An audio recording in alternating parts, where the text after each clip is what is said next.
Welcome back to On This Day, where we explore the most significant events that happened on this day in history. Today, we're going back in time to discover the stories that shaped our world. From groundbreaking scientific discoveries to world-changing political events, we're diving deep into the past to uncover the people and stories that made history. We're excited to take you on this journey through time, so buckle up and let's travel back in history to explore the events that happened on this day. So, let's get started.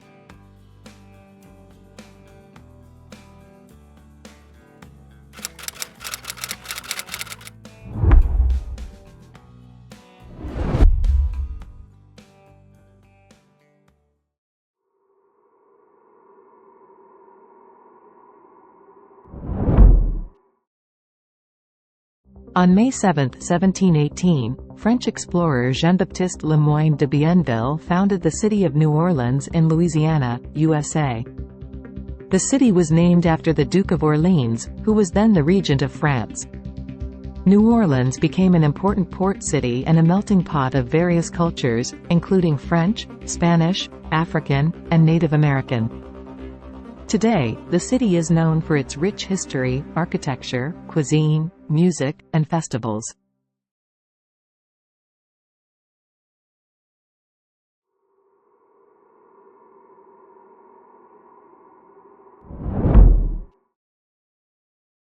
On May 7, 1945, Germany signed an unconditional surrender at Reims, France, effectively ending World War II in Europe.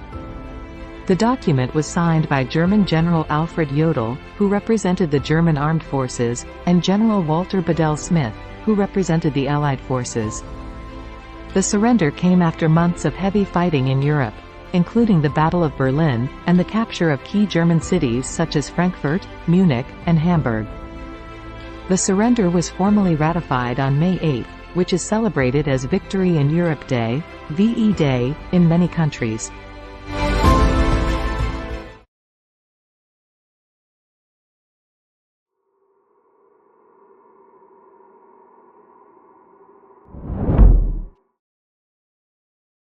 Nelson Mandela, the anti-apartheid leader and former political prisoner, was inaugurated as the first black president of South Africa on May 10, 1994.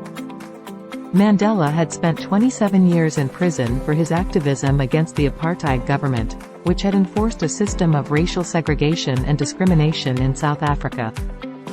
Mandela's inauguration marked the end of apartheid and the beginning of a new era of democracy in South Africa. Mandela served as the country's president until 1999 and is widely regarded as a hero and a symbol of resistance against oppression and injustice.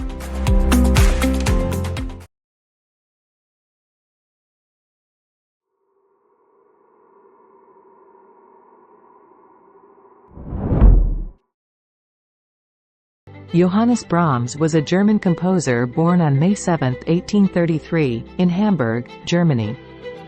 He is widely considered one of the greatest composers of the Romantic era, and his music continues to be popular to this day. Brahms began studying music at a young age and worked as a pianist in various orchestras before devoting himself to composition full-time. His works include symphonies, concertos, chamber music, and choral music, and he is particularly known for his contributions to the German art song tradition. Some of Brahms' most famous works include his Symphony No. 1, Piano Concerto No. 2, and the German Requiem. He is also known for his chamber music, including his 3-string quartets and his piano quintet in F minor. Brahms' music is known for its emotional depth, intricate counterpoint, and classical forms. He was heavily influenced by the music of Baroque and classical composers, such as Bach, Beethoven, and Mozart, and sought to incorporate their styles into his own music. Brahms was a perfectionist and often revised his works extensively before publication. Despite his success as a composer, he was known for his modesty and shied away from public attention. He died in Vienna, Austria in 1897 at the age of 63. Today, his music remains popular and is frequently performed by orchestras and chamber ensembles around the world.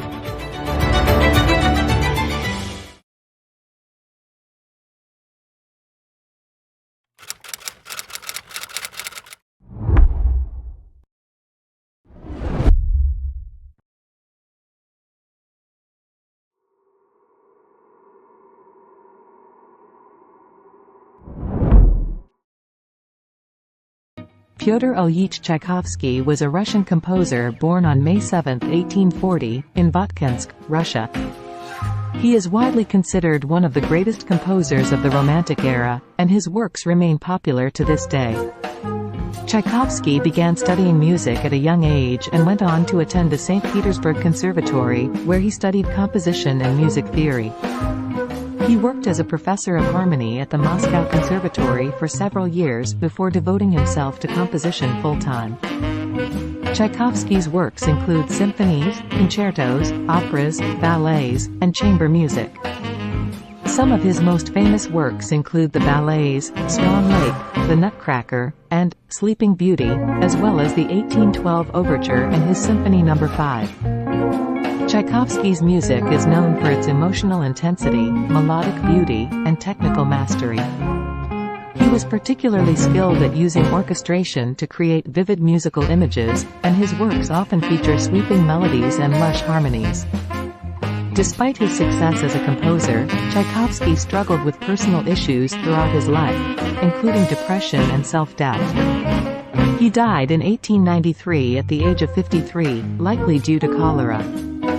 Today, his music remains beloved by audiences around the world and is frequently performed by orchestras and opera companies.